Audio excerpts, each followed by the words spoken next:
Hi, I'm Paul Timmerman, docent and board member at the Woodman Museum in Dover, New Hampshire.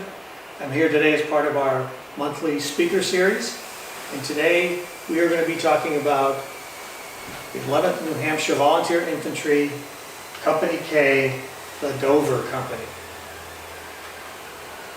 What makes Company K unique is not that it's got the most Dover men in it. The 10th New Hampshire had 74 men from Dover in that regiment, but they were spread out over all of their companies. 11th New Hampshire had 68 men in Company K, all from Dover, so 2/3 of the men in that company were from Dover. That company was also led by Dover men who were the non-coms and officers. Company K was recruited by Frank Rackley and Nate Lowe.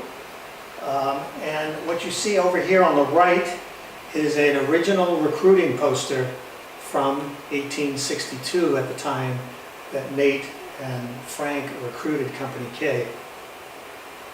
And over here, I'm just going to describe to you some of the terms of the recruitment.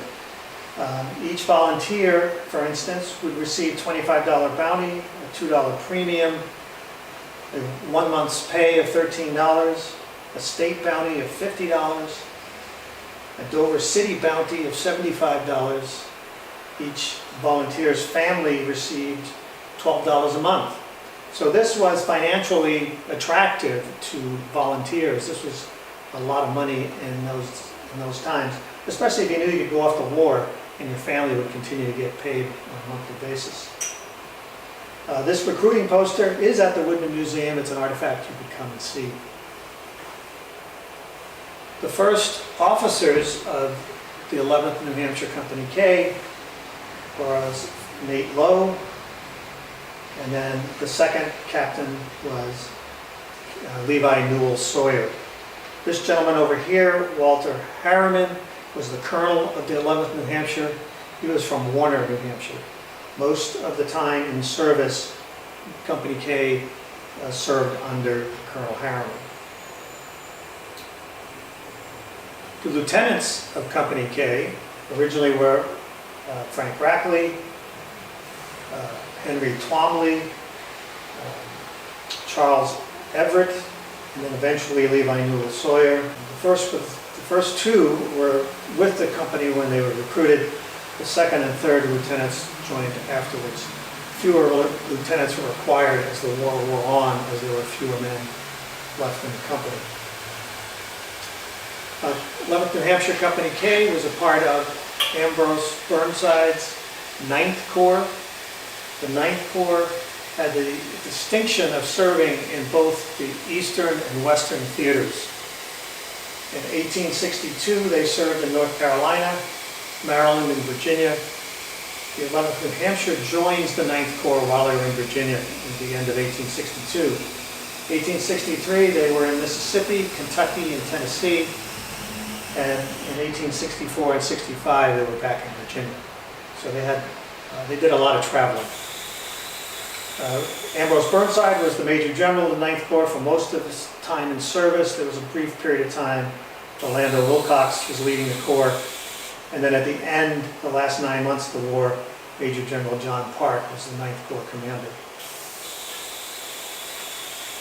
The major campaigns that Company K participated in was the Battle of Fredericksburg, Siege of Vicksburg and Knoxville, and in 1864 Ulysses S. Grant's Overland Campaign and Siege of Petersburg, and then eventually capture of Petersburg and surrender at Appomattox.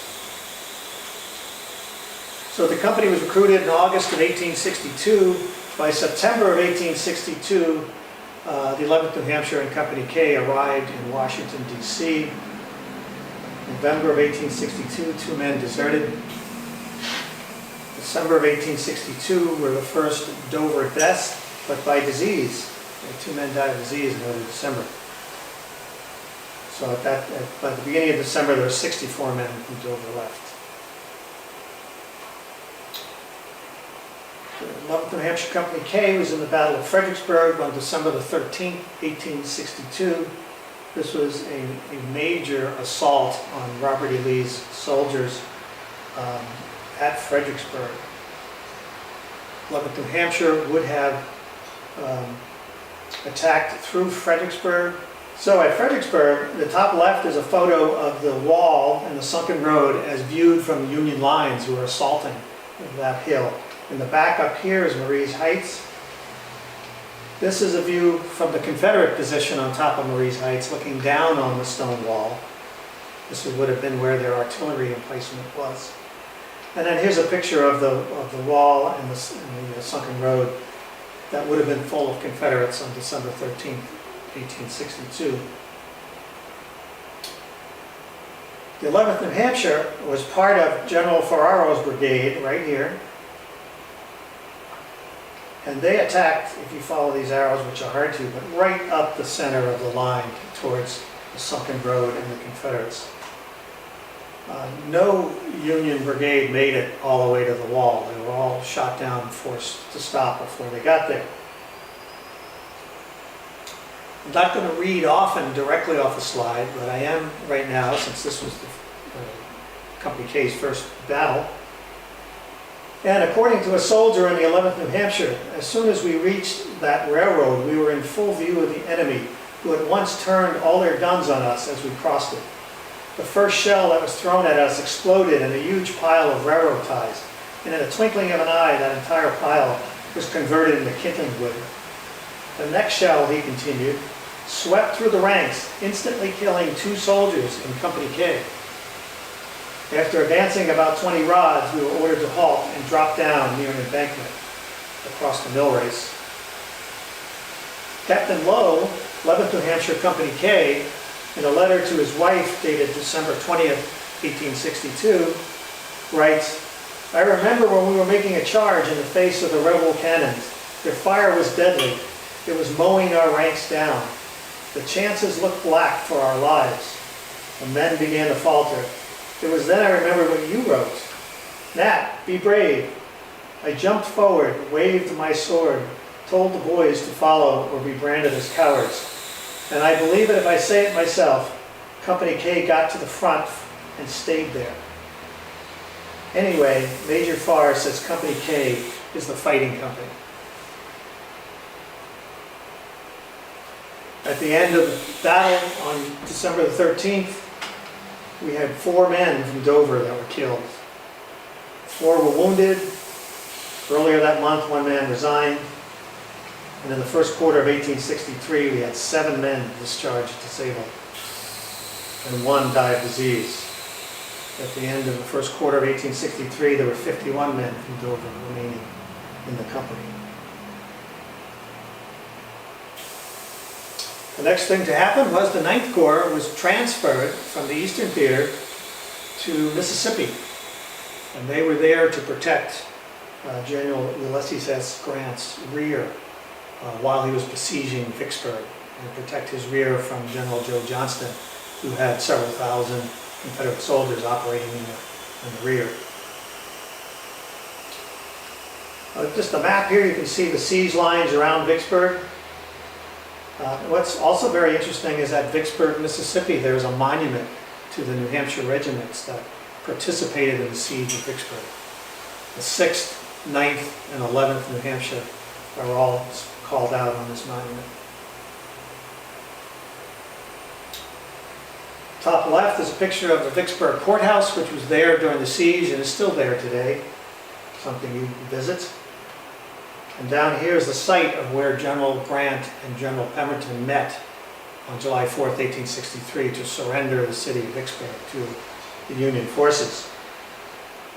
Right after the surrender, the 9th Corps was sent to chase down General Joe Johnston's Confederates. And they chased them to the Jackson, Mississippi, and ultimately the Confederates retreated out of Mississippi. During that march, Simon Griffin, who at the time was the colonel of the 6th New Hampshire, described the march, just the march and the journey later upriver. It was the most disastrous campaign to the health, strength, numbers, and morale of our men that we ever experienced. They were attacked with fevers, congestive chills, chronic diarrhea, and kindred diseases. Many died, and others were reduced in health and constitution. The sickness on the boat was terrible and universal. Important to point out that being a part of the Civil War and the Union Army was hazardous to your health, even if you weren't in battle. After Vicksburg, the 9th Corps was sent to Kentucky and then on to Knoxville, Tennessee, to protect Knoxville, Tennessee from a potential assault by Confederate General James Longstreet's 1st Corps. These two gentlemen on the right were the engineers that laid out the fortifications around Knoxville that were so formidable that the 9th Corps' job of defending Knoxville with not a very large number of men was made possible. It's a picture of Knoxville on the river. Fort Sanders is over here on the left. Fort Sanders is where Longstreet made his attack on Burnside and the 9th Corps, which was successfully beaten back. Longstreet ultimately retreated back to Virginia. And so at the end of 1863, we had 3 more men discharged disabled, 1 transferred out, another man deserted, 3 men died of disease.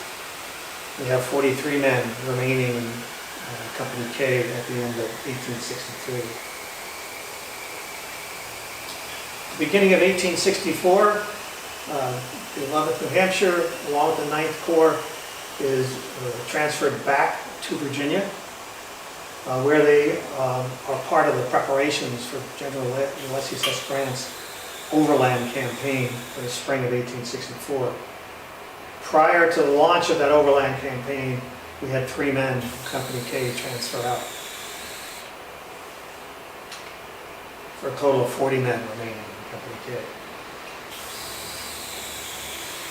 From the beginning of the overland campaign in 1864, the 11th New Hampshire fought under Brigadier General Simon Griffin, who was the brigade commander, Brigadier General Robert Harder, who was the division commander, and Colonel Harriman, again, was the colonel of the 11th New Hampshire. First major campaign in Grant's overland campaign, first major battle was the Battle of the Wilderness, fought on May 5th and 6th, 1864.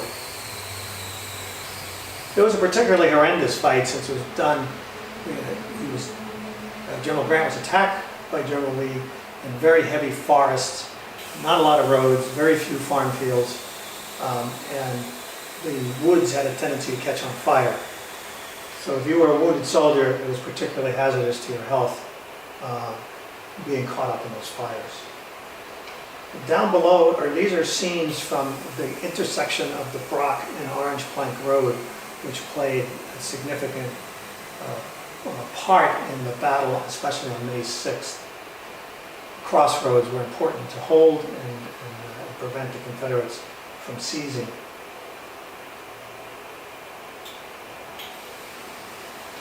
Okay, near the intersection of the Brock and Orange Plank Road was a farm field called the Widow Tap Farm. General Hancock's 2nd Corps, the morning of May the 6th, attacked A.P. Hell's Corps, pushed them back a considerable distance, all the way back to this Widow Tap farm field. At the far end of this farm field is where General Burnside's 9th Corps with the 11th New Hampshire was ordered to counterattack the flank of General A.P. Hill. There's a famous incident in the Civil War at this Widow Tap farm where General Lee, looking for reinforcements to stop the counterattack, saw the Texas Brigade and ordered them to charge, except General Lee himself started to lead the charge into the Union soldiers.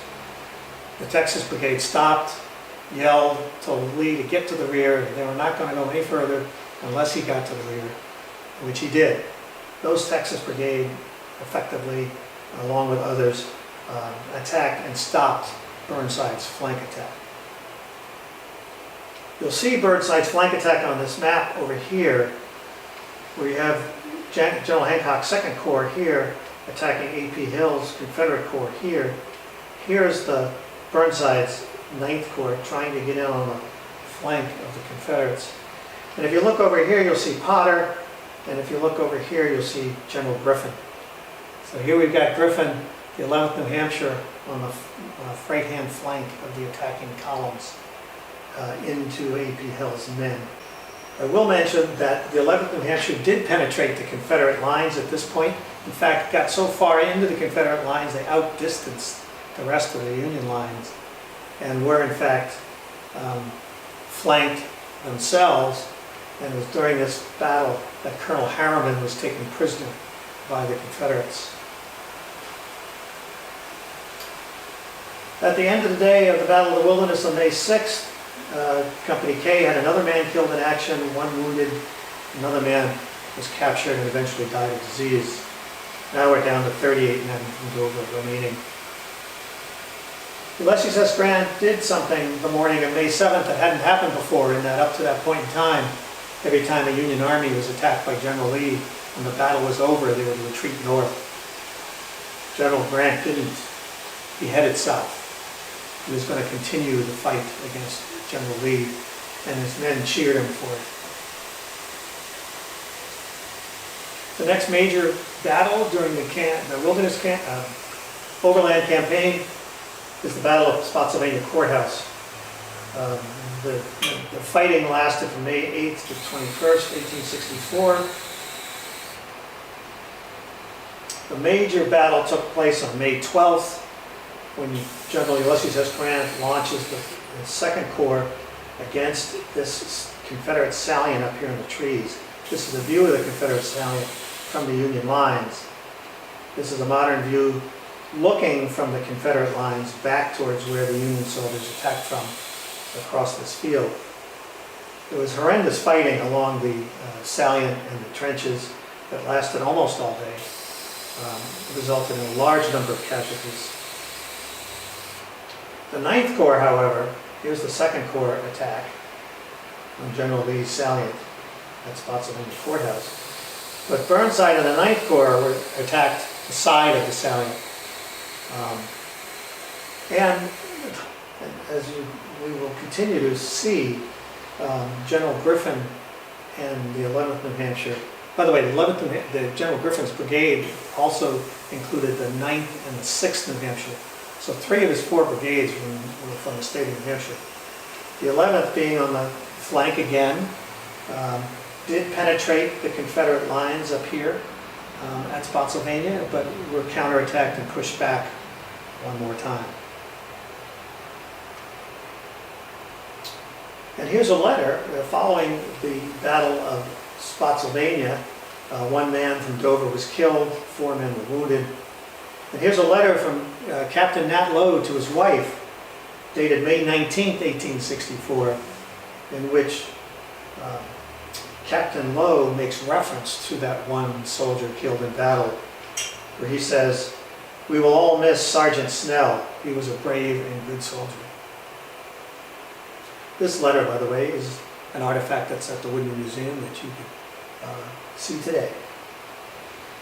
So at the end of the Battle of Spotsylvania, we're down to 37 men from Company K still left in the ranks. Next major engagement of the overland campaign is the Battle of Cold Harbor. The 9th Corps was on the far right flank of the Union line at a place called Bethesda Church. Ulysses S. Grant launched a major assault against Robert E. Lee's lines at Cold Harbor. The 2nd, 6th, and 18th Corps launched a frontal attack against these lines. In less than an hour, there were over 7,000 Union casualties in that attack. Burnside's Corps, the 9th Corps, was up over here on the right flank by Bethesda Church, and he attacked about an hour later.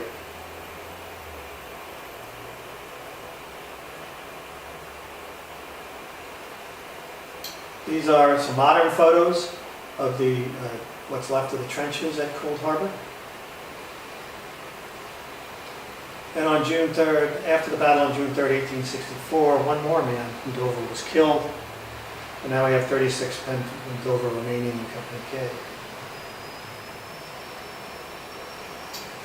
After the Battle of Cold Harbor, General Grant steals a march, and General Lee gets the Army of the Potomac across the James River, and they attack the fortifications around Petersburg. The Ninth Corps and Burnside were a part of that attack on June 16, 1864. And that attack was not successful. Close, but they did not break the lines at Petersburg. After the assault on June 16th on Petersburg, one more man from Dover was killed, another wounded. We're now down to 35 men from Dover remaining in Company K. After that attack on Petersburg, effectively we began a siege of Petersburg and Richmond that lasted for another 9 months. This is a photo of some of those fortifications around Petersburg, a period photo. Here's Petersburg. You see the Confederate lines and the Union lines beginning to form around Petersburg. Top left is a period photo of the train station at Petersburg. The bottom right is a modern photo of that same train station, still there. The siege went on for about 9 months before it was finally broken. On the left you see a period photo of some of the fortifications around Petersburg. Here's a modern recreation of those fortifications. Also you have cannons and forts, modern photo of cannon and a fort. So while the Ninth Corps was besieging Petersburg, General Burnside approached General Meade with a plan to tunnel under the Confederate lines, plant what turned out to be about 8,000 pounds of black powder, blow a hole in the Confederate lines, attack through that hole, and hopefully break the lines and take Petersburg. General Meade sort of reluctantly gave the go-ahead to Burnside for that attack. Up here you see a sketch of soldiers carrying black powder into the mine shaft. Bottom left is the original entrance to the mine, a modern photo of it.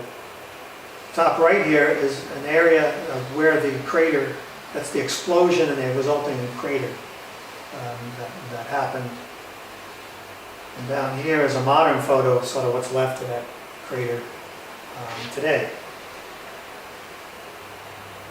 The Ninth Corps, including Simon Griffin 2nd Brigade with the 11th New Hampshire in it, was a part of the assault. This map shows the crater, where the explosion occurred in the crater. General Griffin attacked on the north end of these lines, not into the crater. Simon Griffin and 11th New Hampshire once again penetrated Confederate lines, but eventually had to withdraw as they were not supported. Burnside launched most of his regiments into the crater, which was so big they couldn't get out of it once the men got in it, and it effectively sort of just bottled them up and made the Confederate counterattack very effective. This is also a place where there was a division of U.S. colored troops that participated in this battle. Eventually not successful. Ulysses S. Grant relieved Major General Burnside of his command after the defeat at the Battle of the Crater. At the end of the day, one more man from Company K was killed. In September, one died of disease, another one was discharged disabled. We now have 32 men remaining in Company K. So for the rest of 1864, General Grant, for the most part, was launching a series of attacks to try to get around the Confederate left flank. There were a number of smaller battles that took place. The 9th New Hampshire, the 9th Corps and the 11th New Hampshire participated in 2 of those battles. On September 30th, 1864, at the Battle of Poplar Spring Church, also known as the Battle of People's Farm. And at the end of that day, we had 1 man in Company K captured, 31 men from Dover remaining. And then, on October 27th, 1864, at the Battle of Boyd and Plank Road, also known as the Battle of Burgess Mill, the 9th Corps participated again, 1 man being captured, and now we're down to 30 men remaining in Company K. Things got quiet until the spring of 1865, when after a series of flank attacks by primarily General Sheridan and the Battle of Five Forks, which resulted in a major defeat of the Confederates, General Grant launches an all-out assault on the Confederate lines on April 2nd, which the 9th Corps participates in, pretty much in front of Petersburg. The 6th Corps penetrates the lines, breaks the Confederate lines around Petersburg. And it's at that point that General Lee recognizes he can no longer hold Petersburg and Richmond, and retreats from Richmond and Petersburg and starts heading west to what ultimately culminates in the Appomattox campaign and the surrender of Lee's army at Appomattox Courthouse on April 9th. The 9th Corps, with the 11th New Hampshire Company K, did enter Petersburg. They were the first corps into Petersburg, and did participate somewhat in the pursuit of Lee to Appomattox, although primarily they were put on picket duty protecting the railroad from Petersburg out to Farmville. After Lee's surrender, the 9th Corps, including the 11th New Hampshire Company K, are ordered back to Washington, D.C., where on May 23rd, 1865, they participate in the Grand Review of the Armies on May 23rd, as all of the Army of the Potomac marches down Pennsylvania Avenue. After that, they're sent home. At the time of their discharge, just sort of a recap, they started out with 68 men. They had 9 killed in action, mortally wounded, 8 that died of disease, 10 wounded, 8 discharged disabled, 3 deserted, 4 transferred out, 3 were captured, and actually mustered out and discharged were 25 of the 68 original men from Dover. So just to wrap things up, it's always nice to sometimes you wonder what happened to some of these fellows. Captain Lowe, the original captain of Company K, went to Memphis, Tennessee, started a business. Eventually, when he became ill, came back to Dover, New Hampshire, and then to New Hampton, New Hampshire, where he died on May 1st, 1890, and we don't know where he's buried. Captain Levi Newell Sawyer went to Chicago, took several positions working for the railroads out in the Northwest, and eventually lives until 1924 and dies and is buried in Chicago, Illinois. The 3 lieutenants all came back to Dover after the war was over, worked in Dover. Benjamin Rackley died in 1890, buried in Pine Hill Cemetery. Lieutenant Twombly, Rackley was also very active in the Grand Army Republic in Dover. Lieutenant Twombly also worked in Dover and died in 1901 and is buried in Pine Hill Cemetery. And Lieutenant Charles Everett, again worked in Dover and died in 1883 and is buried in Pine Hill Cemetery. So that's the story of the 11th New Hampshire Company K. Thank you for listening. And if you would like, please make a donation to the Woodman Museum. You can go to our website, woodmanmuseum.org, and hit the donation button, and we would very much appreciate it if you are able to do that. Thank you.